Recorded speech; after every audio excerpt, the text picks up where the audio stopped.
మరణం శరీరం యొక్క సహజ ప్రకృతి, మరణం శరీరం యొక్క సుఖస్థితి, జీవితం శరీరం యొక్క వికృతి అని జ్ఞానులు భావిస్తారు.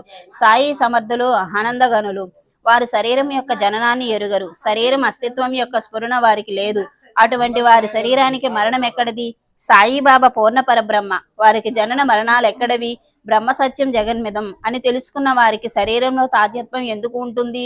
ప్రాణధారణ, ప్రాణ విసర్జన, అదృశ్య పరిభ్రమణ వగైరాలు వారి స్వచ్ఛంద యోగ క్రీడలు భక్తులను ఉద్ధరించడానికి. సూర్యునికి గ్రహణం పట్టిందని సూర్యుడు పూర్తిగా అదృశ్యమయ్యాడని అంటారు. ఇది కేవలం దృష్టి దోషగుణం. సత్పురుషుల మరణం కూడా అటువంటిదే. వారికి శరీరం కేవలం ఉపాధి. ఇక దానిని హానివ్యాధులు ఎక్కడివి? ప్రారబ్ధానుబంధంతో ఏవైనా ఉన్నా వాణ్ణి వారు పట్టించుకోరు. భక్తుల యొక్క పూర్వార్జిత పుణ్య సంచయం వలన అవతరించి భక్తులు భక్తి అవ్యక్త రూపంలో నిండిపోగా బాబా భక్తులను రక్షించడానికి ప్రకటమై షిరిడీలో కనిపించారు. భక్తుల కొరకు వచ్చిన పని పూర్తయిందని శరీరాన్ని వదిలివేశారు అని అంటారు. ఈ మాటను ఎవరు విశ్వసిస్తారు? యోగికి అసలు జన్మ మరణాలు ఉంటాయా?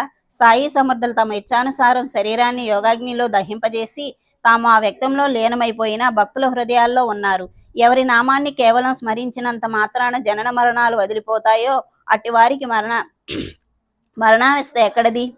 వారి శరీరాన్ని వదిలి పూర్వపు అవ్యక్త స్థితిని పొందారు. జడ స్థితిని దాటి బాబా వ్యక్తంలో లీనమయ్యారు. అక్కడ కూడా ఆత్మస్వరూపంలో ఉంటూ భక్తులను సదా జాగృతం చేస్తుంటారు. చైతన్యంలో నిండి భక్తుల హృదయాల్లో దృఢంగా నిలిచిన వారు మరణించారని అందామా అంటే మనసు దీన్ని ఒప్పుకోదు. అందువలన ఆ ధన్యవంతుడైన ఈ సాయి విశ్వప్రళయం వరకు అనంతవరం ఉంటాడు. జనన మరణాలనే అపాయాల్లో ఎప్పుడూ పడరు. జ్ఞానేశ్వర మహారాజు వెళ్ళిపోయారా? 300 ఏళ్ళయ్యాక మరలా దర్శనమిచ్చారు.